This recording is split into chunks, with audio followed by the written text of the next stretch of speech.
حضرت ابراہیم کی قربانی بھی قرآن نے بیان۔ بات کہاں سے شروع ہوئی؟ جناب ابراہیم نے دعا مانگی، ربی حب لی من الصالحین، اے اللہ مجھے صالح بیٹا عطا فرما۔ اولاد کی طلب صرف ماں کو نہیں ہوتی، باپ کو بھی بڑی ہوتی ہے۔ یہ الگ بات ہے بچے سپورٹر ماں کے ہوتے ہیں، باپ کو بھی بڑی طلب ہوتی ہے۔ ربی حب لی من الصالحین، اللہ مجھے صالح اولاد عطا فرما، پہلے دعا مانگی۔ رب فرماتا فبشرناہ بغلام حلیم، ہم نے انہیں عقل مند بیٹے کی خوشخبری عطا فرمائی۔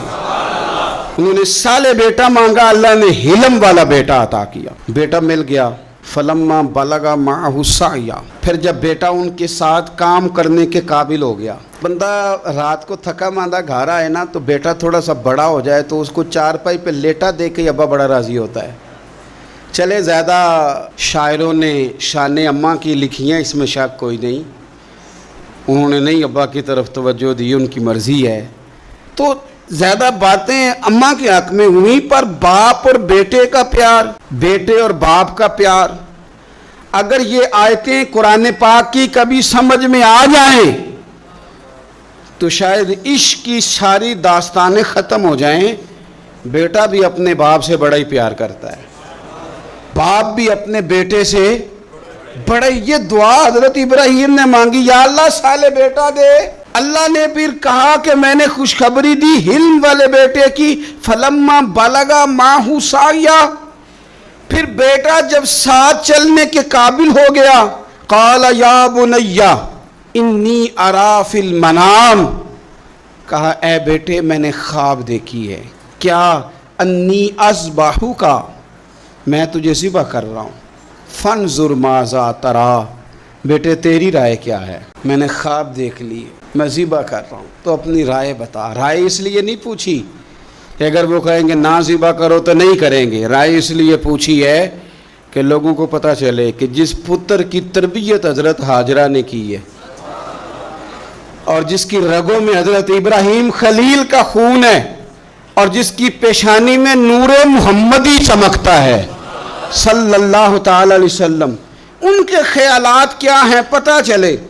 اور یہ پوچھا بھی اس لیے تاکہ لوگوں کو سمجھ آ جائے کہ اگر حضرت ابراہیم ذبح کرنے کو تیار تھے تو جناب اسماعیل ذبح ہونے کو تیار، لوگوں کی سمجھ میں بات آ جائے۔ فانظر ماذا تری، تیری کیا رائے ہے، قربان جائیں۔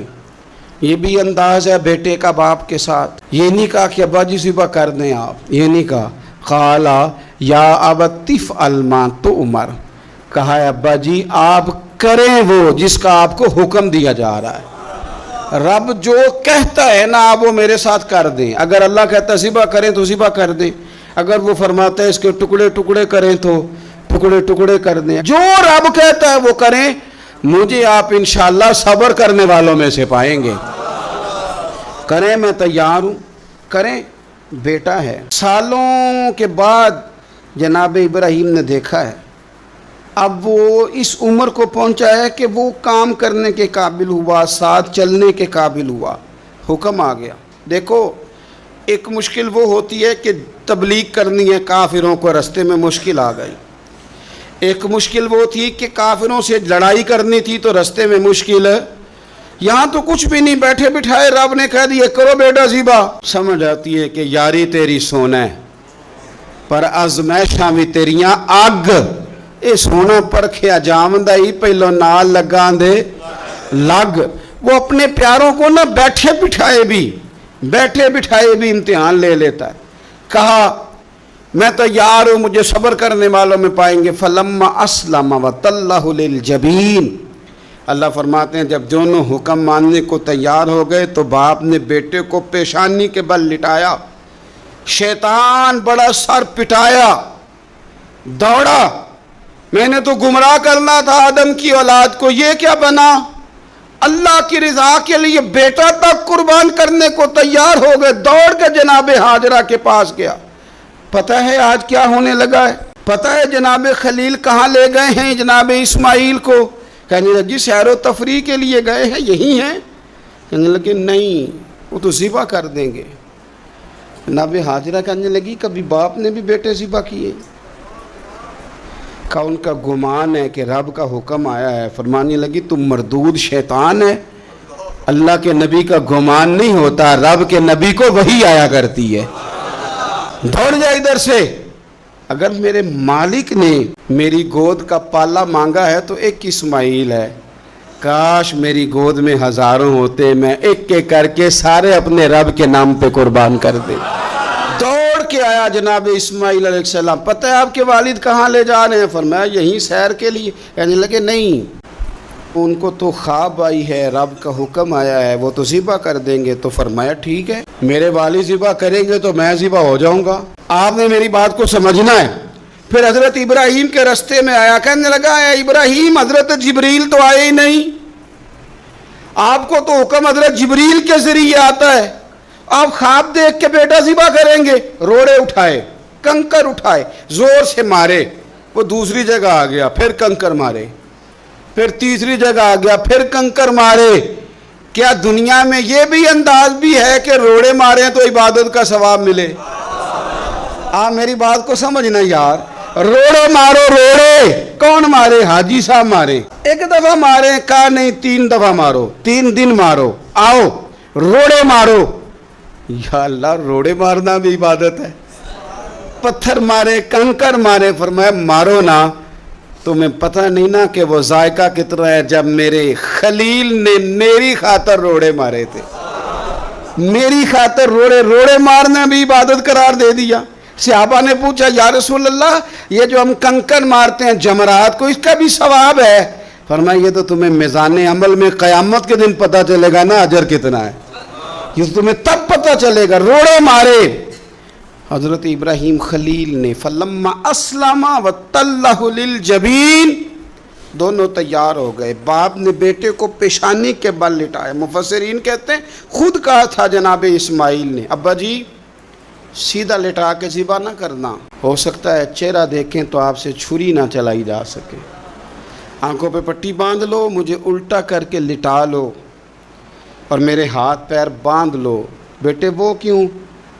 کہا آپ والد ہی نہیں، پیغمبر بھی جد الانبیاء، ابو الانبیاء ابراہیم خلیل، ایسا نہ ہو کہ میں موت آتے وقت تڑپوں تو کچھ خون اڑے، تو میں اللہ کے نبی کی بے ادبی نہیں کرنا چاہتا، مجھے ذرا باندھ لے۔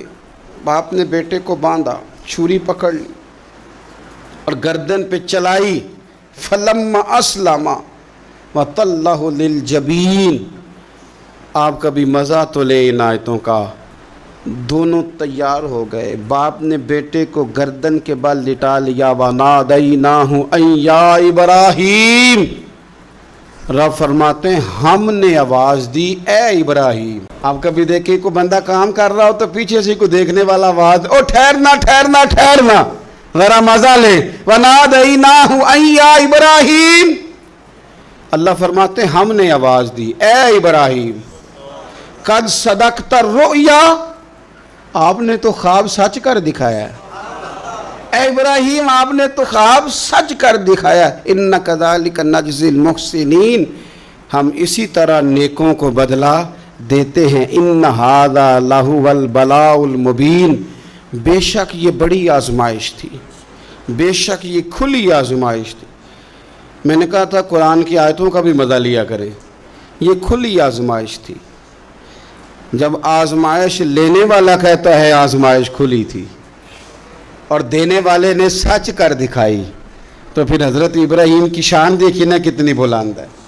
لینے والا کہتا ہے آزمائش کھلی تھی، وَفَدَيْنَاهُ بِذِبْحٍ عَظِيمٍ، اور ہم نے انہیں بچا لیا فدیے میں عظیم ذبیحہ دے کر۔ اللہ نے نا پھر دمبا بھیجا جنت سے، حضرت ابراہیم نے چھری چلا دی تھی، روکی کوئی نہیں، چھری چلا دی، اور جب پوری طرح ذبح ہو گیا تو آنکھیں کھولی تو آپ نے دیکھا کہ نیچے دمبا ذبح ہوا پڑا ہے اور جناب اسماعیل دور کھڑے مسکرا رہے ہیں۔ تو حضرت ابراہیم کی زبان سے نکلا اللہ اکبر، اللہ اکبر۔ آپ کی بات سن کے جناب اسماعیل بھی پکارے اللہ اکبر، اللہ اکبر۔ یہ لفظ سنے تو حضرت جبریل بولے، کہنے لگے لا الہ الا اللہ واللہ اکبر۔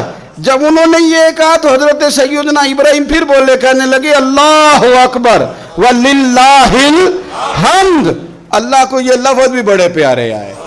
فرمایا پڑھو نا 9 ذی الحج کی فجر سے لے کر 13 تک پڑھو نا ذرا سارے. اللہ اکبر اللہ اکبر لا الہ الا اللہ واللہ اکبر اللہ اکبر وللہ الحمد.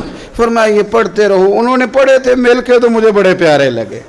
فرمایا ہم نے انہیں بچا لیا ایک فدیہ عظیم فدیہ دے کے وَتَرَكْنَا عَلَيْهِ فِي الْآخِرِينَ. اور ہم نے ان کے ذکر کو چھوڑا ہے آنے والوں کے لیے. کیا لفظ ہے قرآن کے, قربان ہونے کو دل کرتا ہے. یہ بات بیان کر کے پتہ کیا فرمایا رب نے فرمایا خدا خود میر مجلس بود رب کریم نے فرمایا کیا فرمایا سلام علی ابراہیم. قربان جائیں سلام علی ابراہیم. کیا بات کہاں ختم ہو رہی ہے کہاں پہنچ رہی. کیا انداز سلام علی ابراہیم سلام علی ابراہیم. فرمایا سلام ہو ابراہیم پر سلام ہو ابراہیم پر سلام ہو. حضور فرمانے لگے غلاموں یاد رکھنا قربانی حضرت ابراہیم کا طریقہ ہے.